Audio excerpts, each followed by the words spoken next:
श्रद्धालु दर्शक महानुभाव सबैलाई नमन गर्न चाहन्छु अनि स्वागत गर्न चाहन्छु। नेपाल नेटवर्क टेलिभिजन NN को यो प्रस्तुति बिल्कुलै नौलो प्रस्तुति। आज हामी यो प्रस्तुति लिएर पुनः उपस्थित भइसकेका छौँ श्री स्वस्तानी व्रतकथाको कथा लिएर। भक्त सज्जन, हामी 1 महिनासम्म यो टेलिभिजनको माध्यमबाट हरेक दिन बिहान र साँझ 6 बजे हजुर समक्ष यो कार्यक्रम लिएर आउने गर्दछौँ। सबै दिदीबहिनी दाजुभाइ व्रत गरेर बस्नु भएको होला, उहाँहरूले पनि अब कथा सुन्नु भएको होला, पढ्नु भएको होला, तर हजुरहरूको लागि अझै सहज होस् भनेर हामीले टेलिभिजनको माध्यमबाट स्वस्तानी व्रतकथामा आधारित कथा हजुरहरूलाई सुनाइरहेका छौँ। आउनुहोस् आज द्वितीय दिनको कथा हजुरहरूलाई श्रवण गराउँछौँ। त्योभन्दा पूर्व हामी पुष्पाञ्जली गरौँ। चोखो फुल लिएर हामी सबैले जगतजननी स्वस्तानी मातालाई ध्यानमा राख्दै आउनुहोस् यो पुष्पाञ्जलीलाई सुरुवात गरौँ। ओम श्री गणेशाय नमः, श्री सरस्वत्यै नमः, श्री स्वस्तानी परमेश्वर्यै नमः, श्री शाम्ब सदाशिवाय नमः। यं ब्रह्मा वरुणेन्द्र रुद्र मरुत स्तन्वन्ति दिव्यैस्तवैर्वेदैः साङ्गपदक्रमोपनिषदर्गायन्ति यं सामगा। ध्यानावस्थित तद्गतेन मनसा पश्यन्ति यं योगिनो यस्यान्तं न विदुः सुरासुरगणा देवाय तस्मै नमः। श्रीमच्चन्दनचर्चित्वज्ज्वलवपु शुक्लाम्बरा मल्लिका मालालङ्कृतकुण्डला प्रविलसन् मुक्तावली शोभिता। सर्वज्ञाननिदानपुस्तकधरा रुद्राक्षमालाकरा वाग्देवी वदनं भजे वसतु मे त्रैलोक्यमाता चिरम्। मुखं करोति वाचालं पङ्गुं लङ्घयते गिरिं यत्कृपातमहं वन्दे परमानन्दमाधवम्। नमो भगवते तस्मै व्यासायामिततेजसे यस्य प्रसादक्ष्यामि नारायण कथामिमं। नारायणं नमस्कृत्य नरं चैव नरोत्तमं देवीं सरस्वती व्यासं ततो जयमुदीरयेत्। श्री स्वस्तानी परमेश्वर्यै नमः। पुष्पाञ्जलि समर्पयामि। आउनुहोस् अब हामी ढिला नगरिकन आजको कथालाई शुभारम्भ गर्नेछौँ।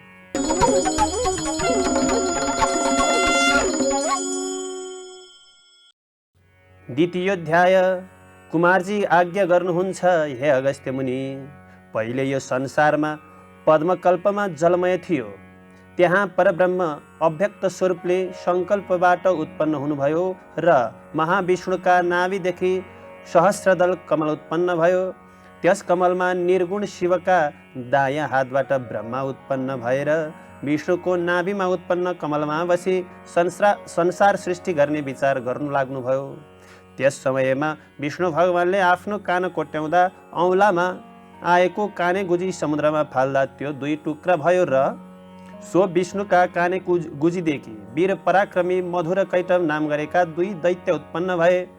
ती दैत्यहरूले कहाँ के छ भनी जलमय संसारमा भ्रमण गरी हेर्दा ब्रह्मा बसेका सहस्रदल कमल मुनि पुगी कमलको डाँठ देखेर त्यसलाई समाती माथि गई ब्रह्मालाई देखी ती ब्रह्मालाई खसाल्न तयार भए। तब ती दैत्यहरूदेखि डराएर ब्रह्माले योगमाया भगवतीको आराधना गरे ब्रह्माजीको आराधनाले महामाया उमादेवी प्रकट हुनुभयो। योगमाया भगवती प्रकट भएपछि ब्रह्माले बिन्ती गरे, हे ईश्वरी, हजुरलाई कोटि कोटि नमन छ। विष्णुलाई जागा गराइदिनुहोस्, मलाई 2 जना दानवले ज्यादै दुःख दिए। ब्रह्माको यस्तो वचन सुनि योगमाया उमाले श्री विष्णुलाई जागा गराउनु भयो र श्री विष्णु जागा भई मधुर कैटवलाई देख्नुभयो। ती दैत्यले पनि भगवान विष्णुलाई देखेपछि युद्धको स्वरले आफ्नो तागत देखाउन खोजे। दैत्यको चालले भगवानलाई दैत्यको क्षमता जाँच्ने मन भयो। त्यसपछि क्रोधले चाँडै युद्ध गर्न अघि सरी दिव्य 5000 वर्षसम्म विष्णु र मधुकैटव बीचमा भयङ्कर युद्ध भयो। मधुर कैटव दैत्य धेरै बलवान भएका हुनाले भगवान विष्णुले पनि उनीहरूलाई जित्न सक्नु भएन। त्यसपछि भगवान विष्णुले साक्षात् महामाया भगवतीको मनमा स्तुति गर्नुभयो, जसबाट भगवती प्रसन्न भई दैत्यहरूको मनमा मोह ल्याइदिनु भयो। यो कुरा भगवान विष्णुलाई थाहा भएर भन्नुभयो, हे दैत्य हो, तिमीहरू धेरै पराक्रमी रहेछौ, म प्रसन्न भए वरदान माग। यसरी विष्णुले आज्ञा गर्दा मधुर कैटव दैत्यले अहङ्कार गरी भने, हे विष्णु, युद्धमा तिमीलाई हामीले जित्यौँ, अब तिमीले के वरदान देऊला? युद्धमा जसले हार्छ बरु त्यसले जित्नेसँग वरदान माग्छ, त्यसकारण तिम्रो इच्छा भएको वर हामीसँग माग। दैत्यहरूको मन भगवती महामायाको मोहजालमा परेको हुनाले उनीहरूले विष्णु भगवानलाई यस्ता वचन भने। त्यो सुनि विष्णु आज्ञा गर्नुहुन्छ, हे दैत्य, तिमीहरू धेरै बलवान रहेछौ। यदि तिमीहरूले मलाई वरदान दिने भए पहिलो वाचा गर, त्यसपछि म वरदान माग्छु। भगवतीको मोहजालमा परेका दैत्यका तत्काल अहङ्कार उत्पन्न भयो र विष्णुका अगाडि मधुर कैटव दैत्यले भने, तिमीले मागेको वरदान हामी अवश्य दिउँला, यो हाम्रो वाचा भयो। उनीहरूले वाचा पनि गरे। सत्य युगमा आफ्नो वचन दैत्यहरू पनि पालन गर्दथे भने देवताहरूको त के कुरा। त्यसपछि विष्णु आज्ञा गर्नुहुन्छ, हे दैत्य हो, अरू थोक के वर मागौ? तिमी दुवैलाई मार्न सकौँ, मेरो हातबाट मर। यस्तो विष्णुको वचन सुनि मधुर कैटव दैत्यले भने, हे विष्णु, तिमीले कपट गरी वर माग्यौ, तापनि हामीले वाचा गरेको हुनाले यस्तो मनमा विचार गरी दुवै दैत्यले यस जलमय संसारमा जलबाहेक अन्यत्र हामीलाई मार भनी आफ्नो बुद्धिले बच्ने प्रयास गरे। विष्णु भगवानले पनि दैत्यको इच्छा बमोजिम हुन्छ भनी ती दुवै दैत्यलाई काखमा राखेर सजिलैसँग मार्नुभयो। ती दैत्यहरूको मासुबाट शीतकालमा तुषाराले पानी जमे झैँ समुद्रको जलमा पृथ्वी उत्पन्न भइन्। हाड र नसाले पर्वत र पत्थर भयो। त्योदेखि ब्रह्माले अब संसारमा सृष्टि गरौँ भनी विचार गरे। सृष्टि गर्न लाग्दा भगवान महादेवको आराधना गरे। महादेवबाट आज्ञा भयो, हे ब्रह्मा, तिमीले नारायणको आराधना गरी सृष्टिको काम गर। ब्रह्माजीले भगवान विष्णुको आराधना गरी सृष्टिको आज्ञाले 14 लोक सृष्टि गरे। ती कुन कुन भने, भूलोक, भुवरलोक, स्वरलोक, महरलोक, जनलोक, तपलोक, सत्यलोक गरी 7 लोक थिए। यी लोकमा देवताहरूको वास हुने गर्दछ। यसै गरी अतल 1, वितल 2, सुतल 3, तलातल 4, महातल 5, रसातल 6, पातल 7 लोक भए। यहाँ यक्षहरू वासना भोग गरेर बस्दछन्। यस प्रकार स्वर्ग र पातलमा 7 गरी 14 लोक सृष्टि गरे। फेरि द्वीप सृष्टि गरे। ती कुन कुन हुन् भने, जम्बुद्वीप, फ्लक्षद्वीप, सालमलीद्वीप, कुशद्वीप, क्रौञ्चद्वीप, शाकद्वीप, पुष्करद्वीप। फेरि 7 समुद्र सृष्टि गरे। ती कुन कुन भने, क्षरोद समुद्र, इच्छरसोद समुद्र, सुरद समुद्र, धृतो समुद्र, क्षीरोद समुद्र, दगिमण्डोद समुद्र, स्वदुदग समुद्र गरी यी 7 समुद्रहरू पनि हुन्। त्यसै गरी जम्बुद्वीप क्षीरोद समुद्रले बेष्टित छ। त्यहाँ अग्निघ्न नाम गरेका राजा राज्य गर्दछन्। दोस्रो प्लक्षद्वीप हो। यो इक्षुरस्वद समुद्रले क्षोभित छ। त्यहाँ युद्धमा 2 राजा राज्य गर्दछन्। तेस्रो सालमली द्वीप सुरद समुद्रले बेष्टित छ। त्यहाँ यक्षबाहु नामका राजाले राज्य गर्दछन्। चौथो कुशद्वीप हो, जो द्वितोद समुद्रले बेष्टित छ। त्यहाँ हिरण्यरेता नाम गरेका राजा राज्य गर्दछन्। 5औं क्रौञ्चद्वीप हो, जो क्षीरोद समुद्रले बेष्टित छ, त्यहाँ धृतपृष्ठ नामका राजा राज्य गर्दछन्। 6औं शाकद्वीप दधिमण्डोद समुद्रले बेष्टित छ, जहाँ मेधातिथि नामका राजा राज्य गर्दछन्।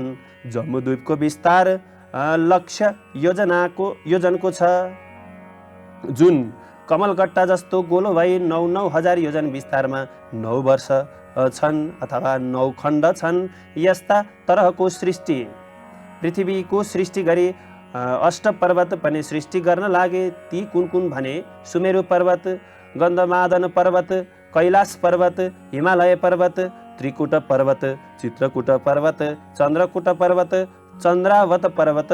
यसरी ब्रह्माजीले 8वटा पर्वत सृष्टि गरे। हे अगस्त्य मुनि, अब त्यसपछि ब्रह्माजीले प्राणीहरूको सृष्टि गर्यो भने महादेवको समीपमा दिव्य 12,000 वर्ष जति कष्ट गरी तपस्या गर्दा महादेव प्रसन्न भई प्रकट भई दर्शन दिनुभयो।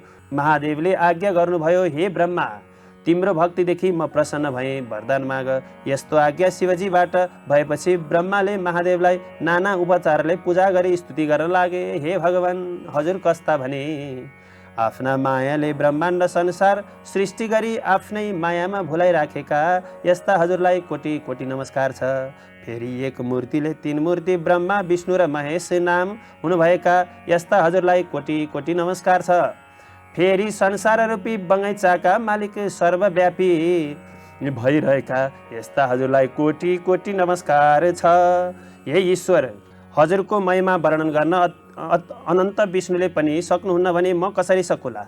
1000 जिब्रा भएका शेषनागले त स्वयं सरस्वतीले पनि हजुरको वर्णन गर्न सक्दैनन् भने मैले कसरी सकुला?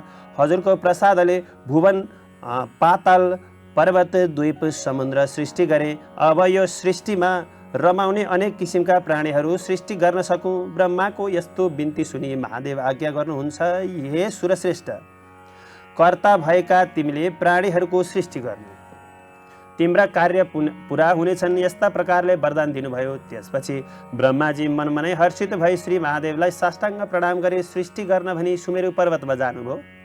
सृष्टिका क्रममा ब्रह्माजीले सर्वप्रथम शिवलोक, विष्णुलोक, ब्रह्मलोक, उमालोक, स्कन्दलोक लगायतका स्वर्ग आदि नाना लोकका सृष्टिहरू गर्नुभयो।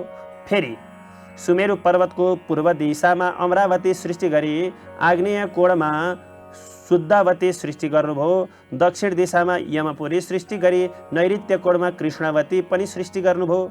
पश्चिम दिशामा श्रद्धावती सृष्टि गरी वायव्य कोणमा गन्धावती पनि सृष्टि गर्नुभयो। उत्तर दिशामा अलकापुरी सृष्टि गरी ईशान कोणमा यशुमती पनि सृष्टि गर्नुभयो। यसरी सृष्टि गरिसकेर स्थावर, वनस्पति र बोट बिरुवा, जसलाई भनिन्छ जङ्गम अथवा 84 लाख किसिमका जीव जन्तु लगायतका सबै मनुष्यहरू पनि सृष्टि गर्नुभयो। फेरि सबै प्राणी सृष्टि गर्न लाग्दा पहिले कश्यप आदि 100 ऋषि मनले चिताउँदैमा सृष्टि भए। फेरि अगस्त्य मुनि भन्छन्, हे स्कन्द कुमार, तपाईका वचन रूपी अमृतको रस मेरा कान रूपी जिब्राले बारम्बार पाउँदा अत्यन्त आनन्द भइरहेको छ, जस कारण हजुरले सृष्टिका कुरा सुनाइरहनु भएको। जब देवता, दैत्य, मानव जस्ता प्रकारले सृष्टि भए, कस्ता प्रकारले सृष्टि भए, यो सुन्न साह्रै इच्छा छ, आज्ञा गर्नुहोस्। यसरी अगस्त्य मुनिले भनेको सुनि कुमारजी आज्ञा गर्नुहुन्छ। हे अगस्त्य मुनि, कश्यप ऋषिका अदिति 1, दिति 2, धनु 3, कारा 4, घोरा 5, सिंहिका 6, क्रोधा 7, प्राधा 8, बलिष्ठ 9, विनता 10, कपिला 11, कद्रु 12, मनु 13 नाम गरेका 13 जना स्त्रीहरू थिए। दितिका गर्भदेखि हिरण्यकश्यप आदि दैत्यहरू जन्मे। अदितिका गर्भदेखि चन्द्र, सूर्य, इन्द्र आदि नामका 33 कोटी देवता जन्मे। धनुका गर्भदेखि दानवहरू जन्मे। कारा घोराका गर्भदेखि गन्धर्वहरू जन्मे।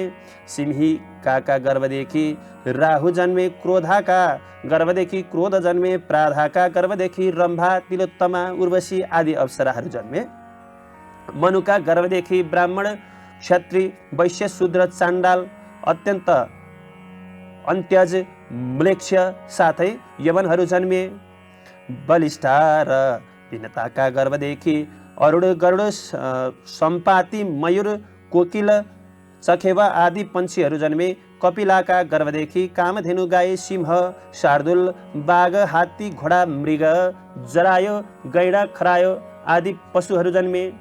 कद्रुका गर्भदेखि शेषनाग अनन्तनाग वासुकीनाथ नाग कर्कटनाग महापद्मनाग कुलिरनाग तक्षकनाग शङ्खनाग आदि अष्टनागहरू जन्मे।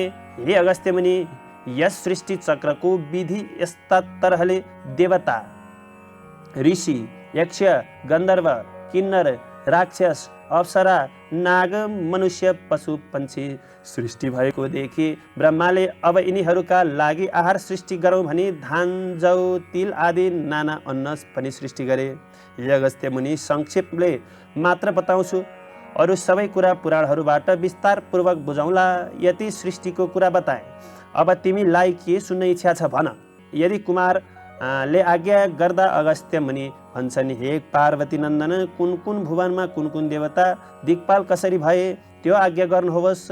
अगस्त्य मुनिका यी जिज्ञासा सुनि कुमारजी आज्ञा गर्नुहुन्छ। हे अगस्त्य मुनि, कैलाश भुवनमा श्री महादेव रहनुहुन्छ, उमा भुवनमा भुवनेश्वरी पार्वती रहनुहुन्छ, वैकुण्ठ भुवनमा विष्णु हुनुहुन्छ, सत्य भुवनमा ब्रह्मा हुनुहुन्छ, नैऋत्य भुवनमा अरू ऋषिहरू छन्। यति भुवनको कुरा बताएँ, अब दिक्पाल कसरी भयो त्यो पनि बताउँछु सुन। कश्यप ऋषिका पुत्र इन्द्रले हिमालय पर्वतमा गई धेरै कालसम्म कष्ट गरी तपस्या गरे। श्री महादेव खुसी भई वरदान दिनुभयो र आज्ञा गर्नुभयो, हे इन्द्र, तिम्रो भक्तिदेखि म प्रसन्न भए, वरदान दिन्छु। तिमी पूर्व दिशाको दिक्पाल भयो भने अमरावतीको अधिपति गराई पठाइदिनु भयो। फेरि अर्का तपस्वीले यसै गरी तपस्या गरे। महादेव प्रसन्न भए यमराज भने नाम राखी दक्षिण दिशाको दिक्पाल भयो भने यमपुरीको अधिपति गराई पठाउनु भयो। फेरि एउटाले गई त्यसै गरी तपस्या गरे। महादेव प्रसन्न भए नैऋत्य भनी नाउँ राखी नैऋत्य कोणको दिक्पाल भयो भने कृष्णावतीको अधिपति गराई पठाउनु भयो। फेरि एउटाले गई त्यसै गरी तपस्या गरे। महादेव खुसी भई वरुण भनी नाम राखी पश्चिम दिशाको दिक्पाल भयो भने श्रद्धावतीको अधिपति गराई पठाउनु भयो। फेरि 49 वायुले गई त्यसै गरी तपस्या गरे। महादेवले प्रसन्न भई वरदान देऊ भनी आज्ञा गर्दा 49 वायुले हामी 49 जनाले एक हुन सकौँ, हामीलाई कोहीले नदेखुन्, शब्द मात्र सुनुन्, बलमा पनि कसैले जित्न नपाउन् भनेर स्तुति गर्दै वर मागे। महादेवले तथास्तु भनी वरदान दिए। वायु भनी नाम राखी वायव्य कोणको अधिपति गराई पठाउनु भयो। फेरि अर्काले गई त्यसै गरी तपस्या गरे। महादेव प्रसन्न भई कुबेर भनी नाम राखी उत्तर दिशाको दिक्पाल भयो भने अलकापुरीको अधिपति गराई पठाउनु भयो। फेरि एउटाले गई त्यसै गरी तपस्या गर्दा महादेव प्रसन्न भई विश्वकर्मा भनी नाम राखी ईशान कोणको दिक्पाल भयो भने यशोमतीको अधिपति गराई पठाउनु भयो। हे अगस्त्य मुनि, यति दिक्पालहरू भएको कुरा बताए। अब महादेवकी आदिशक्ति सतीदेवीको देहत्याग गर्दा उत्पात भएको कुरा बताउँछु, राम्रोसँग सुन। यस प्रकारले कुमारजीले आज्ञा गर्दा अगस्त्य मुनि भन्छन्, हे कुमारजी, सतीदेवीलाई महादेवले किन र कसरी विवाह गर्नुभयो, साथै कसरी उहाँले देहत्याग गर्नुभयो, देहत्यागपछि के उत्पात भयो, यो सम्पूर्ण कुराको विस्तारपूर्वक आज्ञा गर्नुहोस्। इति श्री स्कन्द पुराणे महेश्वर खण्ड अन्तर्गत केदार खण्डे माघ महात्म्ये कुमार अगस्त्य संवादे श्री स्वस्तानी परमेश्वरी व्रत कथायां दिक्पाल वर्ण नाम द्वितीयोध्याय। श्री स्वस्तानी परमेश्वरी माताको जय। दर्शक महानुभावहरू, आज द्वितीय दिनको कथा पनि मैले हजुरहरू समक्ष राखेँ। आउनुहोस्, अब हामी पुस्तक बन्द गर्नु पूर्व अन्त्यको पुष्पाञ्जली गरौँ। सबैजनाले पुष्प हातमा लिएर जगजननी दुर्गा मातालाई स्मरण गर्दै बस्नुहोला।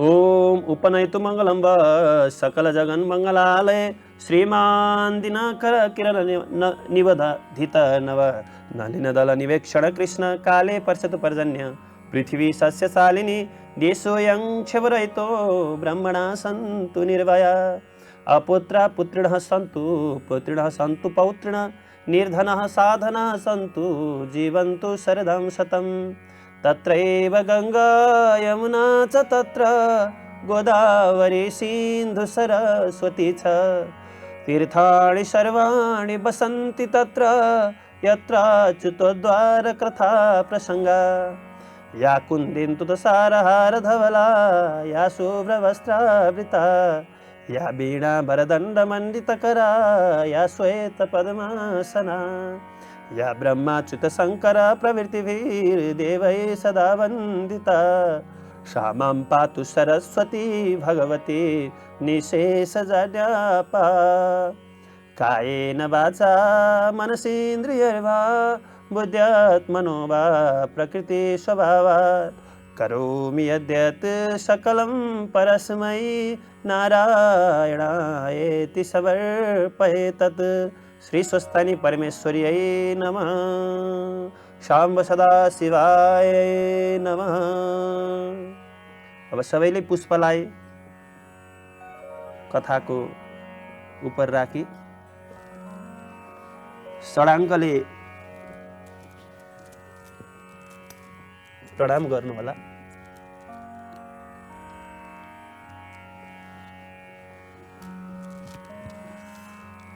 हस्त आदरणीय दर्शक महानुभावहरू, श्रद्धालु भक्तमनहरू, अब आज श्री स्वस्थानी व्रत कथाको द्वितीय दिनको कथा यही समाप्त हुन्छ। भोलि पुनः हामी हजुरहरु समक्ष यसै समय तृतीय दिनको कथा लिएर आउनेछौँ। तबसम्म म लगायत मेरा सम्पूर्ण युनिट, क्यामेरा पर्सन, त्यसै गरी प्रविधिका मित्रहरूको साथमा बिदा हुन चाहन्छौँ। ओम नमः शिवाय।